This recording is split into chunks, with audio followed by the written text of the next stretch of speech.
part of the idea is like, okay, I'm moving on from this thing and pursuing this. You can Well, never move on. right, basically, it's like, yeah, I'm It's rapping, but true. I'm still talking about that. XJW Fifth was one of the first people I saw on YouTube. He played a contributing factor in why I felt compelled to share my story. Since then, he has pursued his passion in life, and just a few days ago released his second album. Yeah, I've been like a running back without an old line, and now I'm feeling like I'm finna cross the goal line. I just started, but they say I'm showing ghost signs. Do a show, look in the crowd, I'm seeing ghost signs. I'm eager not only for you to hear his inspirational story, but also to find out how he maintains such an optimistic and positive outlook after suffering such extreme pain and heartbreak. Fifth, welcome to The Truth Hurts. Thank you so much for being on today. Thank you so much, Harrison. Been a fan of yours for a while, seen all the great work you do. So it's nice to be able to have a conversation with you.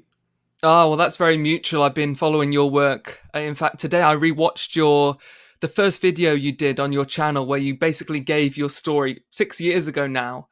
A lot has changed since then. You've now really kind of devoted yourself to being a musical artist, rap. And I suppose that's why on Twitter I saw you promoting your latest album, Terrible Twos. And I thought, you know what? This guy inspires me. Because I think you put a post about chasing your dreams. And I thought, there are many people who my path is similar to. There are many parallels between us, which I'll go into in a second. But not only have you devoted yourself to activism, to hopefully helping other people to wake up, develop critical thinking skills, and find that reassurance that they're not going crazy, but then you took it a step further and thought to yourself, I'm going to pursue my dream. You have one life, and I think that really comes across in your latest album. So the parallels, I think you're going to find this quite eerie. So we're obviously both indoctrinated as children, baptized as Jehovah's Witnesses. We were both viewed as very much exemplary, both serving as regular pioneers, ministerial servants. We both carried out privileges which were normally only assigned for elders in congregations. We both then, eventually, into our teenage years, we had doubts, but we suppressed them. We put them into that box in our brain which says, do not enter. But then, for differing reasons, we lost our privileges. And that accelerated our waking up journey, that waking up process. We then both spoke to our fathers about our doubts, who then both told other people, which created this whirlwind in our lives. And then we both felt morally compelled in the long run to share our stories and to engage in activism. So I think at the outset, it's probably best to divide your life so far into two, as it is with everyone who wakes up and then starts a new life. We have the Jehovah's Witness life, and then we have the activist, the musical artist, Fifth. So the first thing that stood out to me when I rewatched your story on your channel earlier today is just how young you were when you were peer pressured and encouraged to devote your life to this organization. You were on the Theocratic Ministry School at 5, 7 years old. You were giving talks, but you were an unbaptized publisher as well. And then 9, you were baptized. And that's the earliest, in fact, that I've heard of in person. I suppose, Fifth, looking back, the first question I have for you is, as a father yourself, could you imagine ever pushing your child that hard at such a young age to devote their lives to this? And you know what? That's a great question because, my son is 3.5. So he's not quite there yet, but it's very hard for me to imagine in the next 2, 3, or, whatever or so years that I'm going to be asking him to make a lifelong commitment. It almost feels criminal to do that. If I'm being honest, it's kind of like as a child, and I think I may have mentioned this in the first video that I did. As a child, this week you like Pokemon, next week you like something else, and especially with something like this, it's like all you're trying to do is make the people around you, the people that matter, proud, and that's really what it is. It's like whatever we're doing, I'm doing it. Whatever we could have been involved in, I would have signed up. What's the lyric in one of your songs I was listening to recently about, you can never make your parents proud? Right. So I'll never make them proud. That's just what I gotta live with. I'm thinking, hey, that's the cost of doing business. And that really hit home to me because, like you, I moved over to my dad's when I was 13. And I think one of the key reasons to pursuing life in the organization is that you want to make especially your father, proud. There's this innate feeling inside every child, every son. And so I know we're skipping a bit here, but it's so tough to deal with that, isn't it? And I feel so glad for your child, especially, and for those people I know who have woken up that their children can live without the feeling that if I do this, I have to do this to make my father or my mother proud. I mean, because whatever your son does, whatever he pursues in life, is going to be a source of pride for you, surely. Yeah, yeah, it definitely will. When I hear parents just talk about being proud of their children in general, and there's like no strings attached, it's so, I'm sure you can relate to that. But you're just watching. I went to a birthday party yesterday. It's called a quinceañera. It's when a child, mainly in the Mexican culture, a young lady turns 15. And so it's like this big, event, and her dad is just talking glowingly about how proud he is of his daughter. And I was sitting there just thinking, I try not to make everything about myself, but I was just sitting there and I was like, this is amazing. Like, he's just proud of her just because, like, of who she is, and the type of person she's becoming, and how she treats people and things like that. And I was thinking to myself, I never experienced that. I mean, it wasn't actively said like, hey, if you ever leave the witnesses, we're not going to deal with you anymore. But you always know that, and you see what happens with other people, and then you're cutting off people yourself and stuff like that. So the purity of that, just like, I'm proud of you just because you're my child and I just love you, and there's no strings attached and it's unconditional. That's something that I'm very grateful that I'm in position to give that to my son. And boy, is he going to benefit from it. Like you, I can't imagine that sort of unconditional love from my father at all. I suppose if we go back now, so you're baptized at 9, and like me, you got onto the organization's what I dubbed the hamster wheel: reach out, reward, recognition, repeat. The 4 R's. You just keep reaching out. You're encouraged. You get that recognition. You graduated from high school with good grades, and you say that you were preaching and teaching at school. You also say in your mini documentary that you've just put on your channel that you did raps in class. Junior high, you did a rap about smoking and the dangers of that and lung cancer. And I'm similar to you in the sense that I've got musical, I suppose, abilities. I grew up playing guitar, and I've wanted to create my own music. And in music class, I did a song, Patchets for Poodles, which was a dog food brand, and I performed it to the class and all that stuff. I never actually thought about pursuing it, but there were some things like football that I would have loved to have pursued, potentially as a career. But obviously, that time period in my life, as I'm approaching 30 now, that is the time where you're a sports star, because that is the time when you're physically able to be a sports star. And I suppose it's the same in the rap game. When you're young, you have that time to build momentum, your time to get your name out there, and then you sort out you discover what type of artist you want to be. So I want your honest opinion. You've lost the best years of your life to a cult. How much anger and resentment do you have to battle to stay positive? Because I know in your music you're so optimistic and you're so positive. The way that I would answer that is to say that it is changing with over time. So there was a time, especially early on, like, I made some songs that'll never see the light of day, but they were very angry, very, very just pain, and just and so I definitely still go through those emotions, but I would say that it doesn't characterize how I'm generally feeling anymore. I've tried to look at it through different lenses and stuff like that. I still think it's terrible, and I think it's something that people shouldn't be raised in, and I think it's emotionally abusive, and all of the above. Um, and there are things like, it's funny you mentioned the rap, for example. So obviously, I don't have to tell you how that genre of music is considered within the Jehovah's Witness, organization. Obviously, as some people know, I was at the headquarters, which some people will recognize the term Bethel. So I was there for a while. And when you fill out your application to go to Bethel, it says, do you listen to rap? Or at least it did back then. Do you listen to rap? Wow. It's on the application. It said the exact wording, if I remember correctly, is, do you listen to rap, heavy metal, or any other music inappropriate for Christians?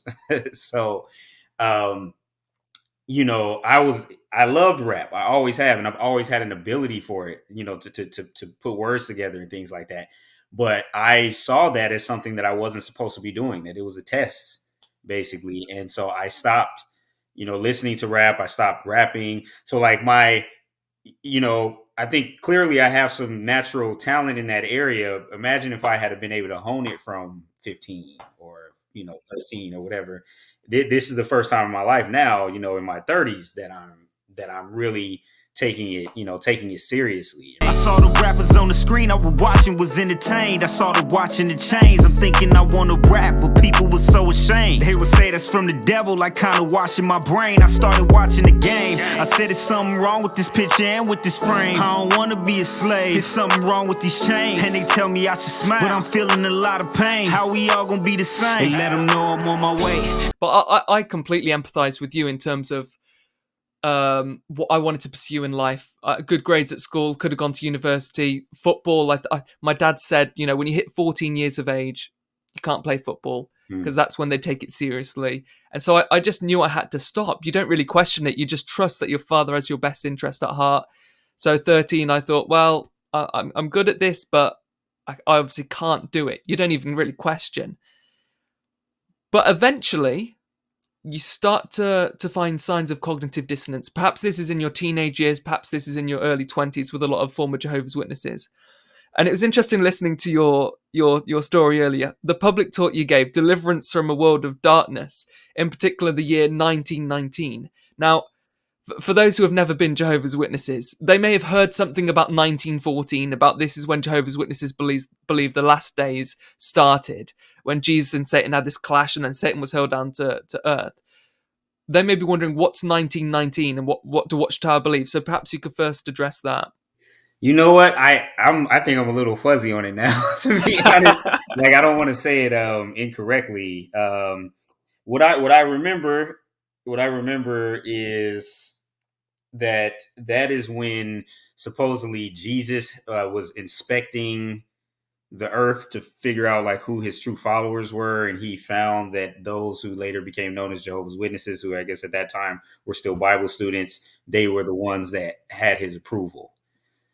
That's it, spot on. And you sounded about as sure then as you probably did given the talk. You went to Bethel, and it wasn't long before a good friend of yours, a female, phoned you, and almost from one day to the next contacted you and said, I'm leaving Watchtower because I don't think it's the truth. And you said, come back to your senses and things like that. But underneath that exterior, come back to your senses, what impact do you think that had? Someone so close to you, a good friend, leaving the organization for no sort of fleshly reason other than it's not the truth. Right. Yeah, and it's funny because I actually have an interview with her on that channel. It kind of came full circle, and I was able to interview her and apologize for treating her the way that I did, in my brainwashed state. But yeah, I think the problem that I had, I guess, depending on, you call it a problem depending on how you're looking at it, but the problem that I had was I was not able to apply the adjectives that go with the word apostate to this person. I mean, I was trying, but I was like, no, I kind of know her and it just doesn't match. And I wasn't saying it out loud or anything, but it was in my mind. I was just like, okay, yeah, she's this, she's that. And I was like, no, not really, and then later, hopefully I'm not getting too far ahead, but later I had another friend who I also interviewed on my channel. He's a good friend of mine. He was an elder at Bethel. Yeah, and he's doing really well in business and things like that right now. But anyway, he was another one. He was somebody when I was in Bethel. It was kind of like my older brother figure. So when this guy kind of did the same thing, I was like, it just was too much for me mentally to try to excuse. And I think honestly, I think if it weren't for those two, I don't know that we're here. I don't know what I'm doing in life. It finally kind of just forced me to have to actually look at people who are labeled as apostates as humans. And the second you do that, it's just hard to if you can just kind of say, demonize people and just say they're with Satan and blah blah, and you don't really know them that well, I think it's easier to do that. You know. I feel like because I eat meat and stuff like that, and I have no problem eating meat. I know I could kill an animal if I needed to, but if you asked me to eat a lamb curry right now, I'd happily do so. But if you ask me to raise a lamb from infancy and then slaughter it after I've named it and loved it, it's something completely different. And I feel like that with the word apostate. As you say, it's this demonized term. But once it's demystified, once it's someone that we know, maybe our own flesh and blood, because there was a couple of people in the congregation that reached out to me and they said, I just don't get it. You disassociated and you were such a you were the one person where I thought you would never leave the organization. And so it does have quite a big impact. Maybe that's the reason why I disassociated, because hopefully it would, spark a little, oh, what were they disfellowshipped for? Because that would be the question. What was Harrison disfellowshipped for? And they'll say, no, he disassociated. Perhaps that could lead to something. But if we're talking about pivotal moments, Fifth, I think there's no more pivotal moment in your journey, your awakening. You said in your story that there was something in particular that made you embarrassed to be one of Jehovah's Witnesses, embarrassed to go out on the ministry, and that was the Australian Royal Commission. Now, you weren't actually online looking for apostate material. You didn't even know it was apostasy. You thought, let's just watch Jeffrey Jackson defend the organisation because my faith could do with being strengthened. What happened? It had the exact opposite effect. When you hear this thing kind of described, it's easy in an echo chamber, to talk about disfellowshipping and everything where everybody's kind of on the same page and everybody, even accepts it and things like that. But to just hear these, what, at least from my perception, well-meaning government officials, Angus Stewart and the judge, and they're just like, isn't that cruel to treat somebody like this? Like, they go through this abuse and then the organization doesn't do anything, and then they get older and they leave the religion, and then you cut everybody away, you take everybody away from them. Like, isn't that cruel? And I was like, yeah, man, that is cruel. Like, that's not okay, and that's not something I'm not proud. Like, it's almost like I'm hoping a lot of people didn't watch this, because I don't really have a good explanation for this, for this thing that we've been doing. I mean, that's been going on for years and years, and that I've participated in. So yeah, that was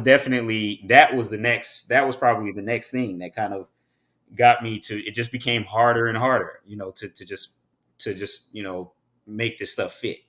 Your doubts escalated. It's safe to say that. But Yeah. then you got involved with the opposite sex as well. Yes. I think you went away serving where the need was greater with your brother. Mm-hmm. And then you weren't needing a judicial. It wasn't on that level of sin. It Yes. was minor, but it was enough for the elders to say, you know what, this brother is no longer exemplary.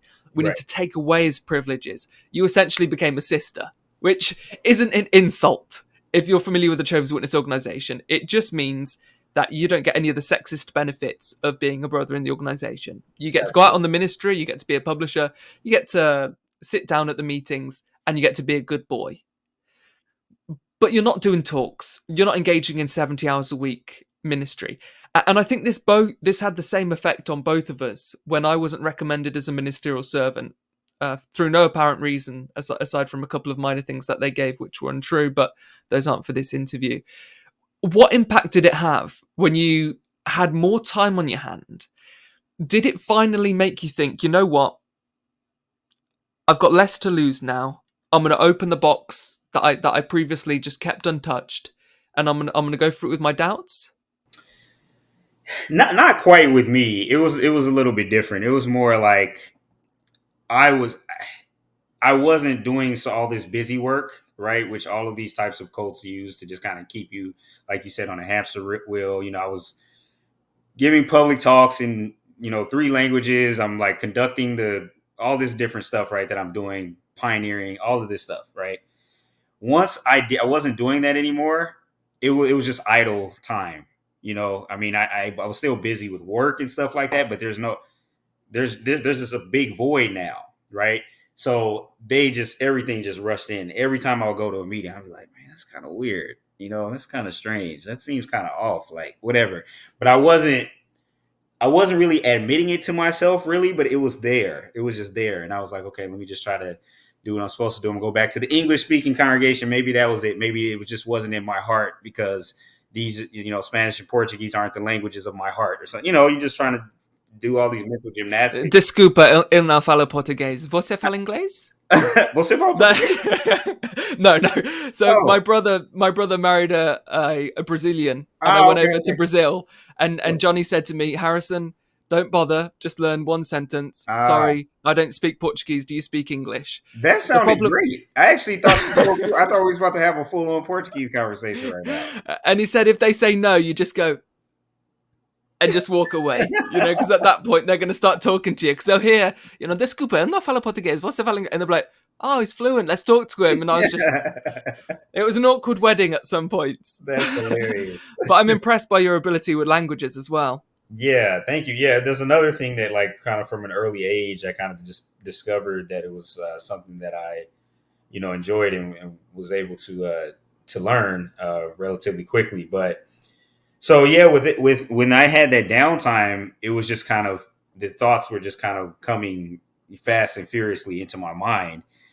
And everything from over the years that I have been able to ignore because I have been so busy just kind of came up. It's like, every engagement or every conversation I had with somebody at the door, when I put on a good face, but really what they said actually made sense to me. It made me seem like my belief system was kind of stupid. All of that stuff just kind of rushed back to the forefront. So basically at that point, I still didn't look at anything, quote unquote, apostate. I was still scared to death of that because all I knew is that I was uncomfortable. Things weren't making sense, but I know, how they tell you that Satan can really take you down if he sees you going down a certain road. So if he sees me typing in Jehovah's Witnesses on Google, like, I'm like, basically God is going to just like leave me to him, like leave me to get devoured by him. I think that's pretty consistent with the teachings. Like, I don't think I've made that up. No, you're spot on. So I, so that's basically where I was at. I just was just alone with my doubts. And yeah, I started just all of the things that you're not doing, like the things that you naturally want to do, and you're not doing because of this religious structure. Well, once that structure is not as strong, then I'm just doing what's natural, what's kind of more natural to me. So like hanging out with women and, different things like that. And part of it was also just kind of a distraction from the depression and from the, man, did I waste my life? Like, have I wasted my life? Like you're just sitting there constantly thinking about that. I was so happy to go to work because at least I didn't have to think about it. But on the drive home from work, when I got to my apartment, it was just like, so I was just doing stuff to keep myself busy, and then, once my dad knew that like I wasn't going to the meetings, and I was trying to be honest with him. I didn't tell him about hanging out with women and stuff, but I did tell him like, hey, I've been struggling. Like there's just certain things that just don't make a lot of sense to me. And he kind of talked me off of a ledge, so to speak, right, in that context, and said, hey, maybe it's just because of this. Maybe this is what's really going on. It's not the belief system, because obviously it's the truth, right? So, and I was like, okay, so all right, I'll give it another try. And just the way that I am, the way that I've always, conducted myself within the Jehovah's Witnesses is I'm here because I actually really believe it. So like, I'm not really like hiding transgressions and stuff. And if I am, I'm confessing within a very short period of time, like even relatively minor things. So when I got to the point where my dad talked to me and I was like, okay, I'm going to give it another try, but I'm not going to do it. I'm not going to do it in such a way where it's like, I'm going to try, but I'm also hiding what they consider a serious sin. So in my mind, I can't even give it a fair shake unless I divulge this. So that's what I did. I called, the elders, and I said, "Hey, this is what's been going on. Just honest. I've been having doubts. I've been having doubts for a while. I've been losing weight, like just dropping pounds. I'm depressed. Like it's all kind of things going on. And by the way, I also, been with whatever. Like then I'm like on top of that, I'm confessing the sin of the sexual sin or whatever." And so, obviously that's the cue for the judicial committee. So at that point, and I just, again, when I went in, I was honest. I said, you can't go, and I said this in my video, you can't go into a judicial committee. If most of your listeners understand what that is, you can't go into a judicial committee and say, hey, I had sex outside of marriage, and I'm not 100% sure that this is the true religion. That's just like, they almost have no choice according to their rules. Yeah, but I think what was very interesting about hearing this earlier was the fact that before the judicial committee, you spoke to your father and you said to him, whatever happens at the judicial committee, I'll come by later and I'll keep you informed. And if the worst is the worst, I'll give you a hug and we'll leave it there, and we'll be again in 6 months' time when I come back in. We can see each other again. And your father said to you, if you get disfellowshipped, phone me. Do not pop by. And I think that was the first time you really tasted this, as you call it, a policy man, some sort of businessman rather than a loving, caring father. Absolutely. And that must have been really painful. And it was for me as well. You just don't expect it because you grow up with this loving figure and you're never on the receiving end, are you, of that sort of Jehovah versus you. It's always Jehovah and you.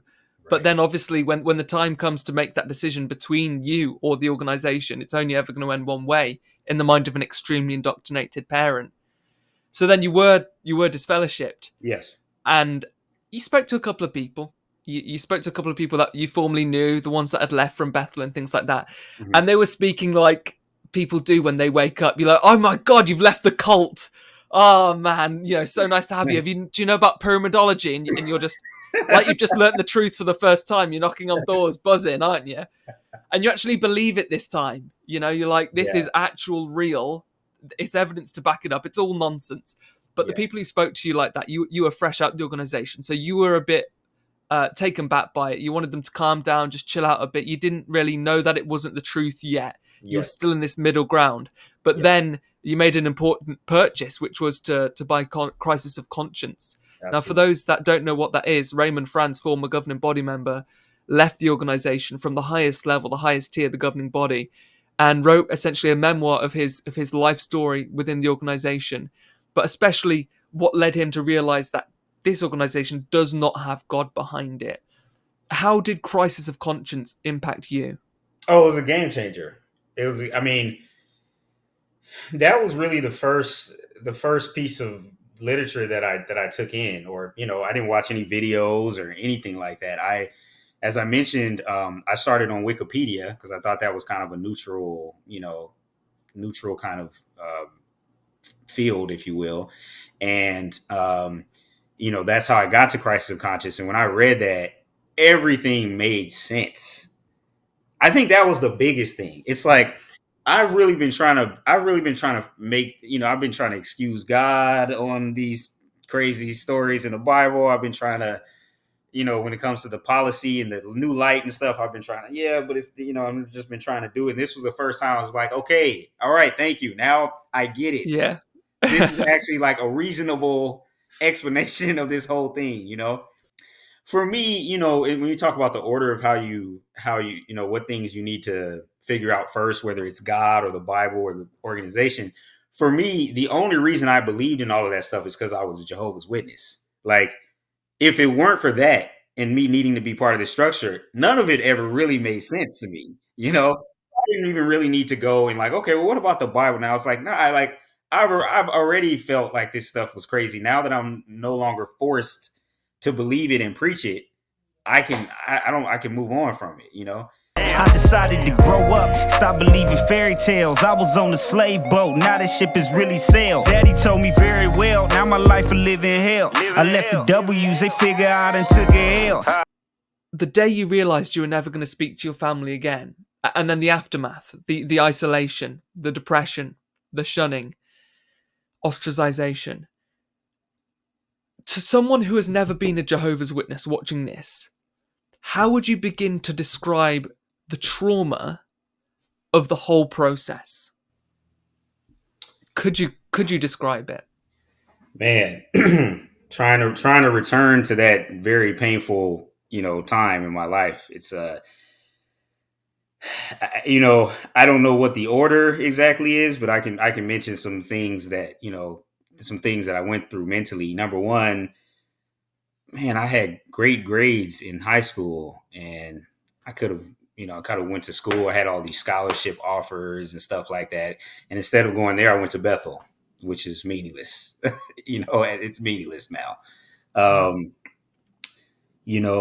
all of these relationships, people that came across my path throughout my life that I just dismissed because they didn't accept my invitation to become Jehovah's Witnesses, right? And so I just didn't have these people in my life. Cousins that were disfellowshipped.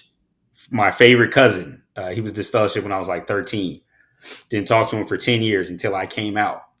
And then I finally reached back out to him. Or I'm sorry, I guess the timing would have been longer, maybe 15 years, but whatever.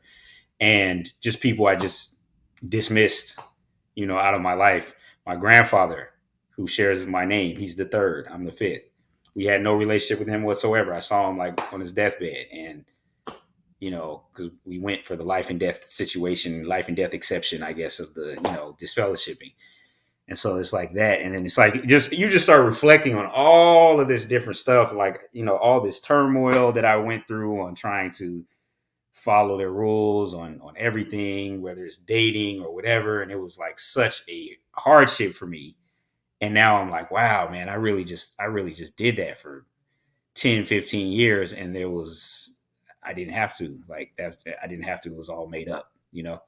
Um, and then I'll say that then, obviously what goes with that is I'm not going to speak to all of these people that shaped me in to a large degree. I mean, starting with my family, but then everybody else.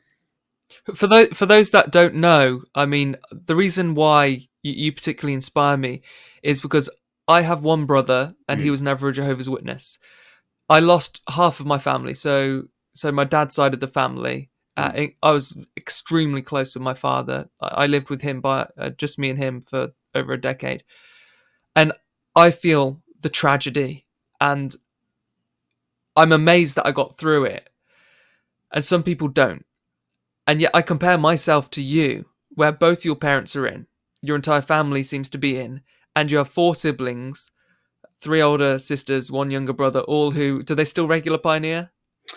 So I don't know. I'm not connected or in the But loop all of in them are any way. still in, aren't they? So actually, interesting you say that. My younger brother, I just found out that he got disfellowship about 6 months Wow. ago, and so I was able to get his number because the person who contacted me and told me he's like physically in, mentally out, and I think he's still in the congregation where my brother was, and he just started like watching my videos and stuff and kind of waking up.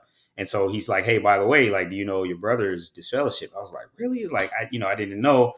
And I figure he hasn't contacted me, so he must still be, mentally still in. But I got his number. I contacted him. Long story short, it went through the first time. The call. And the second time, by the second time, he had blocked me.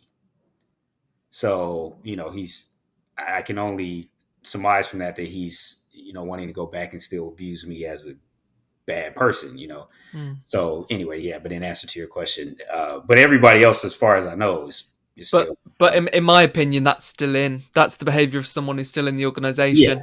I You know, agree. like I agree. for me, having a brother who was never in, I went round to his house when I was going through this process, and although I knew more than him on the topic, he was just someone who I could talk to, and you obviously never had that. And I'm amazed at the strength of your character and the fight that you have, and how you turned it around so much with what you're doing now with your music. Um, let's talk about your activism now. So, what made you turn from being just I'm disfellowshipped, this isn't the truth, to let's go out there on YouTube, my family might see this is going to completely change the way these people perceive me, let's show my face to the world and tell my story? What was it inside of you that made you make that decision? I think it was a couple of things. Number one, I felt silenced. I felt like my voice. It's like, kill them and bury the bodies, never to be heard from ever again. And it just like that didn't sit well with me. I know how it is when somebody gets this fellowship, or people start throwing around the apostate word, and I'm like, I'm going to control this narrative myself. I'm going to Yeah. actually say what happened. And I think people could tell from my video, like I'm not hiding. I'm pretty open and vulnerable about what's going on. So like, it's not, I don't think there's a lot of room to say like, oh, it's not, he's, hiding something or whatever. Right. So I think what happened with me is, again, number one, it was, you're not going to take my voice. Okay. You've taken my family and everybody I know. All I have is my voice and my opportunity to say how I actually feel and say how this actually went. Okay. Secondly, I have been watching other people's videos. By the time I, read Crisis of Conscience, I just was, how it is. You're just trying to consume everything you can. So these YouTube videos that I could listen on the way to work, and, seeing all these activists and just hearing all these stories, all this variety of people. And I literally, part of the reason was like, I said, I literally felt indebted to a lot of those people. And I said, I think I'm in position. I've done enough within this thing and I understand it and can articulate it very clearly.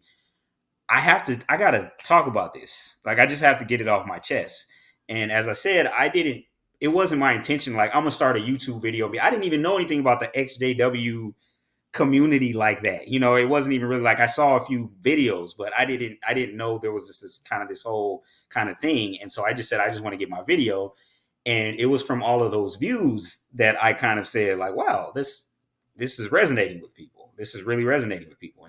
And the comments that people had, hey, I was crying watching this. I really appreciate your vulnerability or whatever. And so then I just kept making videos, like, I'm just going to keep contributing to this. Like, I never knew that I could, I wanted to help people when I was a Jehovah's Witness. That was a lot of what my drive was, to do what I was doing. I felt like I was improving people's lives and this and that. The thought process is the same. It's just on this side, right? And I now can feel very confident in saying that I feel like I'm adding something, positive to people's lives. And it's amazing. You still see it on YouTube when I log in, and just on my homepage, I'll see a picture of someone. It's their first video, and the title is always, why I left Jehovah's Witnesses, and it's got 20,000 views or something like that. And it's their first video. And I think to myself, the more people out there who are doing, my first video was the number one reason I left Jehovah's Witnesses. Yours was about your story of leaving. We have helped to inspire others to make that change in their life. And for those watching this who are thinking, do I have anything to lose? Because I know for some people, they do have a lot to lose by showing their face online. And then you need to seriously consider whether that is the right move for you. Weigh it up, not make an emotional decision, pros and cons. But if you don't have any cons on the cons list, or the cons are so minimal, do it. Go for it. It will elevate your soul. It will take this weight off you, off your shoulders. You will feel better overall for helping other people. Just like when you're a Jehovah's Witness, you wouldn't keep the truth to yourself. Now that you're out, and you know what the actual truth is, don't keep it to yourself if you don't have to. Absolutely. So then obviously, fifth, we transition from a number of excellent videos on your channel, interviews with former people you knew, cult expert Stephen Hassan, and then out of nowhere, I'm a rapper. And it's like, what? I mean, it would be like me, I don't know, like becoming a circus act or something, and saying I actually juggle in my spare time. I'm going to go to that. Follow me on this channel. And people are like, what? Truth Hurts is a circus act. It was left field, but as you say in your mini documentary, once people saw you rapping, it's like, oh, okay, this is our version of Kanye West. Hey, my father still ain't met my son, and they got the same name, that shit weigh a ton. My little boy and my mom share a birthday. I wouldn't wish this on nobody, this the worst fate. Straight about the bay, that's the birthplace. A laptop and the mic, that's my workplace. It got them thinking shit, we must have counted wrong, cause now they seeing fifth up in first place. When I listen to that, it's so special, fifth. And as you say, that there is no XJW rapper. There's very few XJW musicians. Right. First question for you is, when you hear people relate to your music, to your rap, does it make the sacrifice? Because we know how incredibly hard you work at it, the time you devote to yourself. You've got a full-time job anyway, looking after a family. So you find this extra bit of time to kind of take away from your family to give us this, essentially a gift, which is your activism. Does it make it worthwhile when you hear these sort of comments? Absolutely. Because I have, I have, just like everybody else with this, especially with this experience, I go through bouts of depression. I go through, all of these different things. I go through the the dread of having to explain to my son why the family dynamic is what it is, and it's the different things like that.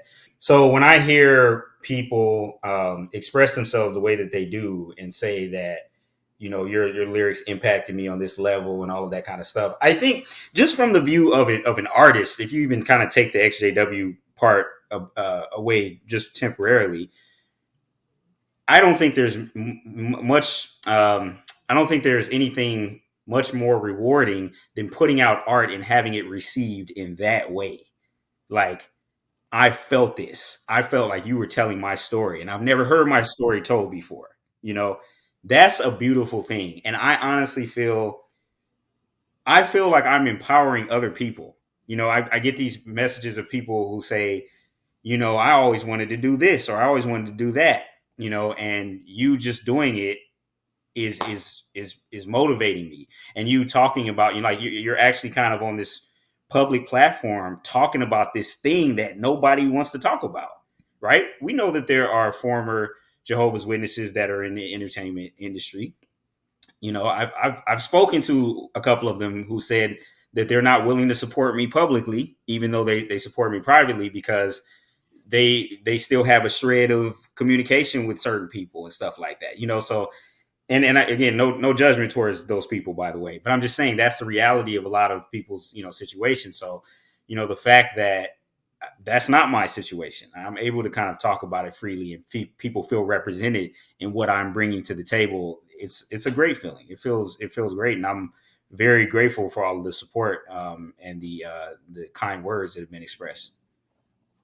And I think for some people, they would have thought, oh, so XJW Fifth, the guy who did these videos, his activism's over. Now he's pursuing his own music thing. He's chasing his own dreams, which is true.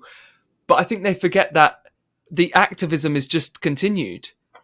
From my perspective, the music, especially the first album, it just continues on the wave. It continues on the journey of you trying to assist people out of the religion. Yeah, and it's funny because as I referenced in the documentary, that was not the plan. I was not. It was not my intention to be like, I'm gonna continue my activism through music. In fact, I kind of battle with that, if I'm being honest, because part of the idea is like, okay, I'm moving on from this thing and pursuing this.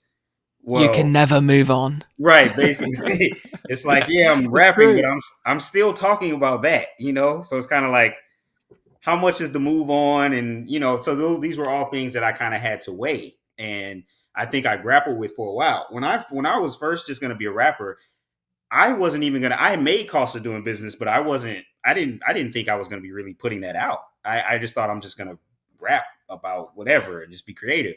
But the reason why it kind of all comes together is because when I fell in love with rap music, what I loved the most was people telling their authentic stories. Even if it's something, if I wasn't raised like you, or I wasn't raised like Nipsey Hussle or Jay-Z or any of these people, but I know that you were, and I can feel the humanity, and I can feel, a lot of those emotions are the same, right?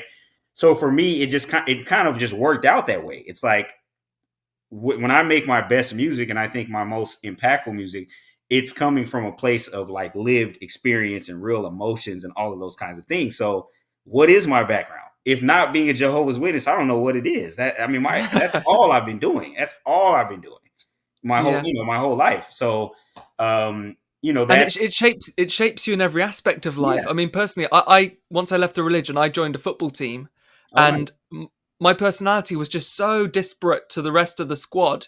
Because the way that you're raised as a Jehovah's Witness, you're polite, you're friendly, you're well mannered, you take a personal interest in other people, right. And then you meet people in the world, and not everyone has that same interest. Not everyone's raised with the same moral standards you are, obviously. And so it's always going to stay with us, this remnant of our kind of ancestral past and our origin. Mm-hmm. What I think is interesting is that from your perspective, you wanted to kind of throw off the shackles of the religion in your music, but the music has inspired so many people that you've embraced it. And you're like, you know what, I could probably do more benefit to the world doing this than if I tried to be someone I'm not. Right. Now, that's not to say that you're still the same guy that did Cost of Doing Business, because we always evolve and we change. And we Yes. look at your second album, Terrible Twos, and the first thing you notice is that there's far more expletives, there's far more swear words. They know how I'm coming, they came front. Had to start at the bottom, but came up. Yeah. Apply pressure, but fucking the game up. Yeah. Shooting for the stars, all I do is aim up. They know how I'm coming, they came front. Had to start at the bottom, but came up. Yeah. Apply pressure, but fucking the game up. Shooting for the stars, all I do is aim up. Hey, I don't judge. I don't care. It's not offensive to me. I'm not a religious guy. Yeah. However, would you say that that is almost symbolic of you throwing off the shackles from the religion and the control that they had? Or is this just something that happens over time? Oh, that's a great question. One thing that I also had to grapple with early on was the idea that I don't want to fit the stereotype of an apostate or somebody who leaves the religion, right? And so part of the stereotype to me would be like, okay, now this person just curses like a sailor, and so he's fitting the bill of like what we expected and stuff. And for me, I had to realize that's something I have to get rid of also. I also need to stop caring about that, right? Yeah. That's part of taking ownership of me and doing what I feel is appropriate or whatever, right? So as far as like the swear words and stuff, like a lot of it is just the artistry. It's just kind of like, I just put on a beat and I just start going. I don't usually have a plan and I just start going. And you have to remember, I've listened to a lot of rap over the years, so some of it is just there's some influence there, and then just in my offline conversations, that's kind of how I talk now. I'm not trying to say like, okay, let me insert swear word here. It's not like that, just to prove that I'm not a Jehovah's Witness anymore. But it just kind of what just comes naturally sometimes. It's tough, and it kind of goes with the beat sometimes. Like when I was younger, as a Jehovah's Witness, I would get they're not too good association, but those congregation fringe members. Yeah. And we're in a car, and I'd just say, yeah, give me a beat, and they're like, and I'm freestyle rapping. Yeah. And it's like, and your mum is, and then I just have to stop myself because you just go on and you roll and you let your brain take you away. Right. And I think that's part of being an artist, is the free and the flow of doing that. Like, it's almost like saying to an artist, you can't use red or you can't use blue. It's like, well, then you're really limiting their artistry. Let's talk about the future, Fifth. Okay. Second album out. Where do you see this going? Do you see this progressing? Obviously, because I get these sort of questions as well. What happens in the future? And realistically, my activism will have a lifespan. It will have a time span. I want to release a book. And then from there, you really don't know where life's going to take you. What do you have hopes with regard to a rapping career? I guess I would answer that by saying yes. It's hard to make a living as a musician, as your primary source of income. Just being honest, I mean, a lot has to break your way, right? There's luck involved. There's a lot of different things like that in order for it to become like, okay, this is what I do, and this is the only thing that I do. And so, it would take a while for me to get to that point, where I'm able to say this is the only thing that I do. But especially with the way that I've released this second project and kind of some of the people that have taken an interest in my story, and with this mini documentary and all these kinds of things, I don't know where the future is gonna take me. I'm gonna continue to put my best foot forward, put out this art, perform it, maybe do shows, all that kind of stuff. And, hopefully at some point, it can be what I do. That's fantastic to hear. I've thought over the years about doing an Aposta Fest somewhere, and obviously you headlining Aposta Fest would be incredible. I'm not sure it's ever going to happen, but I like the idea. At least I can dream about it. Yeah, I like that idea. Let me know. I'll definitely come by and do it. I'm not sure who the other artists would be. Maybe I'll have to up my game and start producing myself, be like the warm-up act. But Fifth, so the latest album out now. Mm-hmm. It's on a Proud to Play platform, which means that people can just give however much they want, however much the album means to them. Yes. As you're an independent artist. And I would encourage everyone, I'll put a link to it in the description below. here's a guy representing our community. You know, there's not many of them who are going into rap, into any form of music that share our life experience. Support him with what you can. And in my opinion, Fifth, you are criminally underrated in terms of your subscribers on YouTube. I find it bizarre how you're not supported more. So if you follow my channel, if you subscribe to me, and obviously there's going to be a large percentage of you who don't enjoy rap music. Maybe that's not your thing. That's okay. That's fine. But for those of you who either enjoy rap music or would give it a go, check out Fifth's content, listen, and let the songs touch your heart, because they will inevitably if you belong to any sort of religion and have freed yourselves from the shackles of that. So Fifth, thank you so much for your time talking to me today. Thank you for your music, and I wish you all the best for the future. Really appreciate that, Harrison. Thanks again, for having me on. Keep up the good work with everything you're doing. I'm excited to see the book when you get that rolling as well. It won't be as influential as Crisis of Conscience, but if it has 1/10 of the impact, I'll be happy. That would be amazing. Take care, Fifth. Bye, mate. Take care. Man, life is so brief, but as long as I'm breathing, there's nothing that's out of my reach. I'm raising my seed, gotta make sure he's straight. I'ma need like 100 a week to figure my peace. I'm just gonna live in my truth to the day I'm deceased. Man, I'ma do me, give a fuck if they all don't